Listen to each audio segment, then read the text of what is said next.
Kita ke perkembangan industri muzik rock tanah air pula. Penyanyi Datuk Awi membuat keputusan untuk memperlahankan aktiviti lakonan bagi memberi tumpuan sepenuhnya kepada kerjaya nyanyian. Berkongsi kepada Buletin TV9, legasi seni yang pernah menjadi sebahagian besar hidup aktor itu kini diteruskan anak perempuannya Puteri Alia Antasha yang semakin menyerlah dalam dunia lakonan. Perinciannya dalam segmen seni dan hiburan. Datuk Awi menegaskan keputusan untuk memperlahankan aktiviti lakonan itu bukan kerana memilih tawaran. Sebaliknya demi menjaga momentum kerjaya nyanyiannya yang semakin rancak. Vokalis kumpulan Wings ini turut mengakui jadual konsert yang sentiasa padat menyebabkan tidak menang tangan untuk aktif dalam cabang seni yang lain. Masa latihan saya, masa tidur saya, masa makan saya dengan betul. Kalau saya duduk dalam lakonan, semua tu jadi tak betul. dia kira shooting round the clock, jadi teruk sikit lah. Jadi sementara show tengah ada ni, saya fokus nyanyian dulu lah.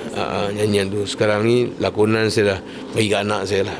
Datuk Awi ditemui di sidang media Awi Rock King Last Man Standing di Ibu Negara baru-baru ini. Konsert berskala mega itu menghimpunkan 4 dekad perjalanan kerjaya beliau sebagai penyanyi. Konsepnya yang akan dibawakan seolah-olah macam tribute to Awi ya.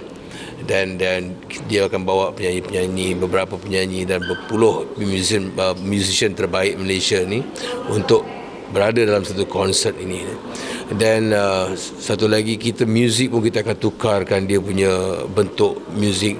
Kalau muzik dia begini, dia akan jadikan begitu. Dia nak mengalunkan supaya sesuaikan dalam keadaan semasa. Lebih menarik, konsert ini dijangka menampilkan barisan penyanyi undangan popular dari generasi lama dan baharu. Selain lebih 25 lagu hit akan dipersembahkan, antaranya Sejati, Ukiran Jiwa serta Iris.